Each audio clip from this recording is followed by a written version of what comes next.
আসসালামু আলাইকুম বন্ধুরা, কেমন আছেন সবাই? আশা করি সকলে অনেক অনেক ভালো আছেন। তো আজকের আমাদের ভিডিওর টপিক হচ্ছে যে আপনি অনেকজনে অনেক ফোন কিনেন, অনেকের কাছে অনেক ধরনের ফোন আছে, কারো কাছে স্যামসাং, ভিভো, ওপো, শাওমি অনেক ধরনের ফোন আছে। তো আপনারা অনেকে কেউ কেউ জানেন যে আপনার ফোনে কী প্রসেসর ইউজ করা আছে, অথবা আপনি জানেন বলতে আপনি কারো কাছে শুনছেন, বা তো যেই দোকানে ফোন কিনতে গেছেন সে আপনাকে বলছে। তো এরকম হয় না যে ফোনের প্যাকেটের মধ্যে থাকে, হ্যাঁ ঠিক আছে, তো আপনি জানেন, তো আপনি নিজে কোনো দিন চেক করছেন যে আপনার ফোনের মধ্যে কী প্রসেসর লাগানো আছে? তো চলেন আজকে চেক করা যাক। অনেক হয়তো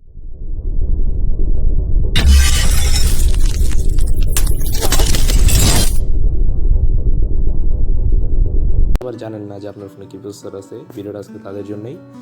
তো কীভাবে দেখবেন? সর্বপ্রথম আপনাদেরকে চলে যেতে হবে প্লে স্টোরে। তো প্লে স্টোর ওপেন করবেন। প্লে স্টোর ওপেন করার পরে এখানে সার্চ বারে লিখবেন সিপিইউ জেট। ওকে, সিপিইউ জেট সার্চ। সবার উপরে যে অ্যাপটা আসবে সিপিইউ জেট, তো ওইটাতে যাওয়ার পরে ওইটা ইনস্টল করবেন। আমার ইনস্টল করা আছে, তো আমি এখান থেকে কাটে দেবো। দেওয়ার পরে আমরা অ্যাপটা ওপেন করব। তো এটা অনেক ইজি একটা ইন্টারফেস। এটা ওপেন করার সাথে সাথে আপনার সব দেখাই দিবে, আপনার প্রসেসর কী আছে দেখাই দিবে। দেখেন আমার এখানে কী প্রসেসর দেওয়া আছে, Samsung Exynos processor, Samsung Exynos octa 7884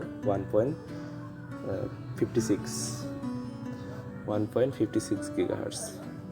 ওকে, তো এখানে কোর্স হচ্ছে 8টা। তারপরে এখানে যে সিপিইউ 1 2 3 4 7 পর্যন্ত আছে। তারপরে জিপিইউ যে ভ্যান্ডর, তারপরে জিপিইউ, আচ্ছা রেন্ডারার মালি, যে এটা হচ্ছে মূলত ফোনের যেটা গ্রাফিক কার্ড বলে। তো এখানে অনেক কিছুই দেওয়া থাকে, ব্যাটারি, থার্মাল, সেন্সর, সব কিছু। আপনি সেন্সর ঠিকঠাক মতন কাজ করতেছে না এখান থেকে সব চেক করতে পারবেন।